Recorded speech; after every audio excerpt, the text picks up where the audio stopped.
wabarakatuh. Salam sejahtera bagi kita semua. Om Swastiastu, Namo Buddhaya, salam kebajikan. Di sini saya akan mempresentasikan tentang perubahan masyarakat Amerika secara subkultur. Di sini dengan saya sendiri, Angga Ramadijaya, NIM 17430-1014 dari Universitas Dinamika, Fakultas Ekonomi dan Bisnis, Prodi Manajemen.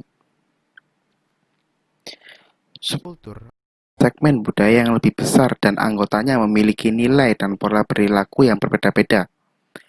Nilai-nilai dan pola perilaku yang unik yang dimiliki oleh sekelompok atau anggota subkultur didasarkan pada sejarah sosial kelompok serta situasi saat ini. Anggota subkultur juga merupakan bagian dari budaya lebih besar yang dimana mereka ada. Dan mereka umumnya memiliki perilaku dan kepercayaan yang sama dengan budaya inti. Sejauh mana seseorang berperilaku unik pada suatu subkultur bergantung pada sejauh mana individu tersebut mengidentifikasi dengan subkultur tersebut. Amerika secara tradisional dipandang sebagai tempat peleburan atau mangkuk sub. Para imigran dari berbagai datang ke Amerika dengan cepat, setidaknya oleh generasi kedua, menyerahkan bahasa, nilai, perilaku, dan bahkan agama lama mereka yang mereka percayai dan mereka anut. Sebagai intinya, mereka memperoleh karakteristik Amerika yang sebagian besar merupakan adaptasi kecil dari ciri-ciri Eropa Barat, khususnya bagian Inggris.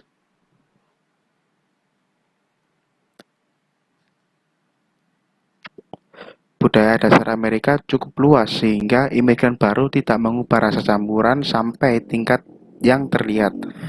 Meskipun ini adalah perkiraan yang masuk akal dari pengalaman sebagian besar imigran Eropa. Ini tidak terlalu akurat untuk imigran Afrika, Hispanik, Asia, atau Arab.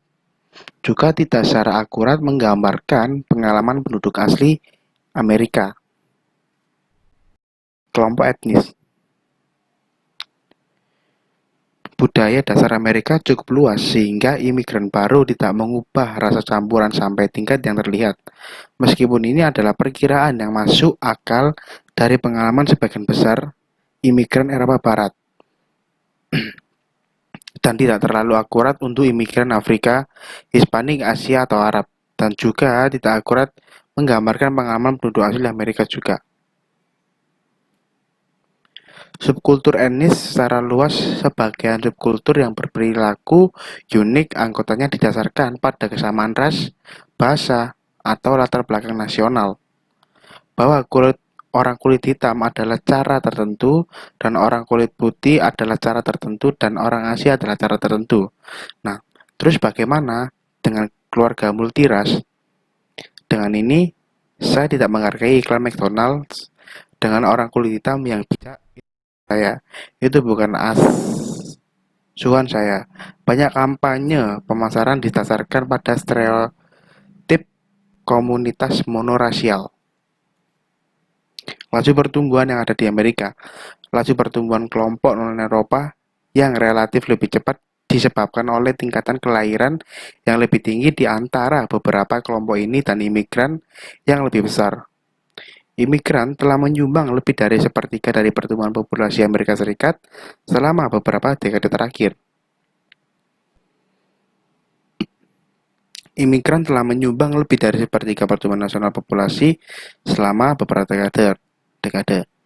Kira-kira 1 juta imigran resmi memasuki populasi Amerika Serikat setiap tahunnya. Pada tahun 2009, sumber imigran tersebut adalah sebagai berikut. Latin Amerika mencapai 4,8%, Asia mencapai 36,5%, atau Eropa mencapai 93%, Afrika mencapai 11,2% untuk populasi yang pada tahun-tahun meningkat di Amerika Serikat. Subkultur etnis utama di Amerika Serikat dari tahun 2010 sampai 2030.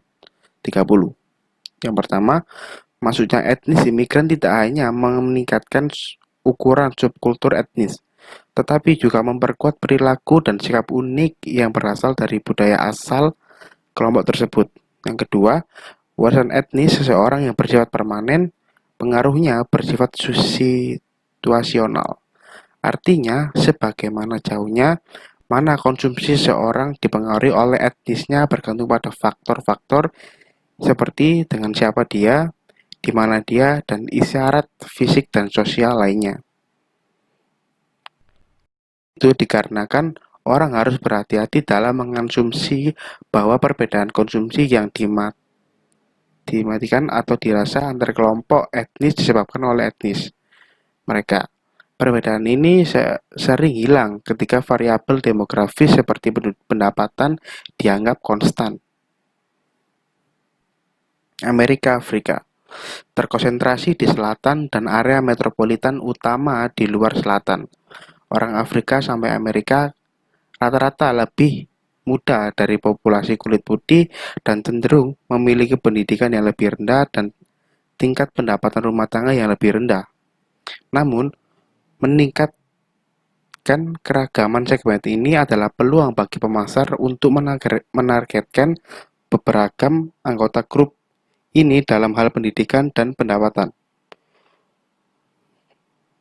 Segmen dan karakteristik konsumen. Keragaman kelompok dalam kaitannya dengan berbagai faktor termasuk demografi, gaya hidup, dan penggunaan teknologi. Dan secara penggunaan teknologi, orang Afrika sampai Amerika lebih banyak menggunakan media massa daripada orang kulit putih, memiliki preferensi berbeda dan melaporkan lebih banyak pengaruh oleh iklan media massa daripada orang kulit putih.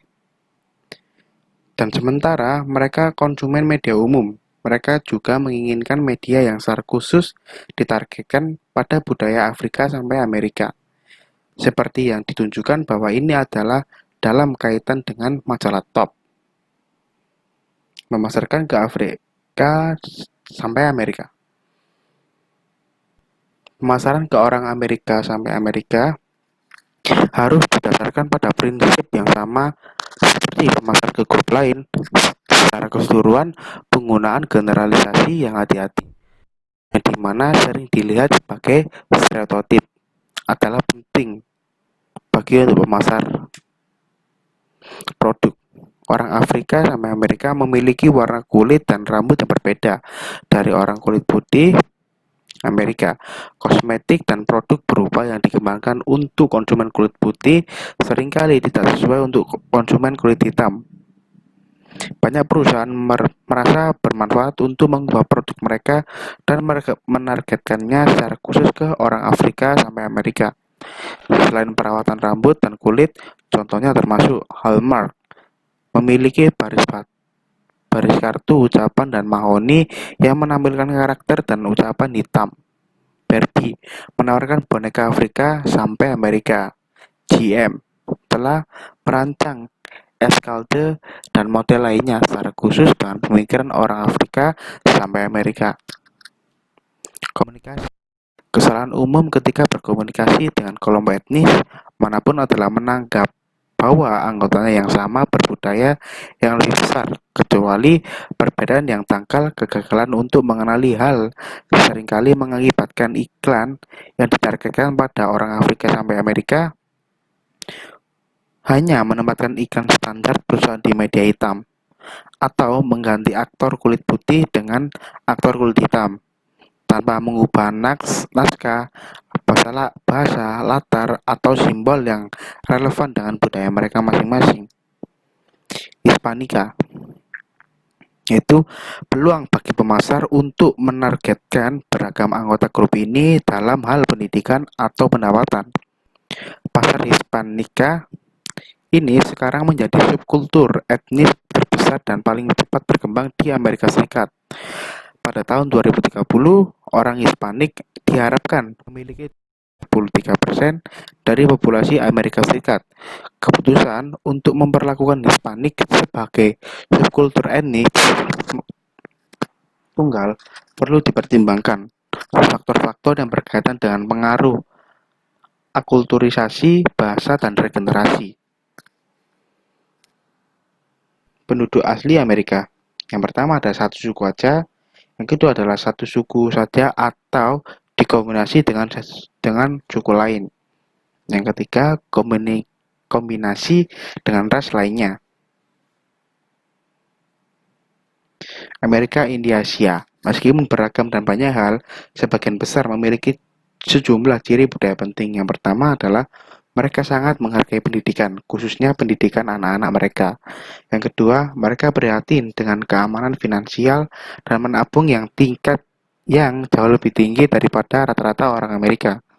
Yang ketiga, mereka tidak totalitas membuang, mereka berbelanja untuk nilai dan mencari kualitas dan daya tahan. Yang keempat, suami cenderung memiliki peran dominan dalam pengambilan keputusan keluarga. Orang Asia, India, Amerika hadir di media massa umum. Subkultur agama dari berbagai lainnya. Yang pertama ada subkultur Kristen, subkultur Katolik Roma, subkultur Protestan, subkultur Kristen yang terlahir kembali, subkultur Yahudi, subkultur Muslim, dan terakhir adalah subkultur Buddha. Yaitu sekian presentasi dari saya. Mohon maaf apabila ada kesalahan kata atau bahasa yang terlalu gagap, mohon dimaafkan. Sekian dari saya. Terima kasih. Wassalamualaikum warahmatullahi wabarakatuh.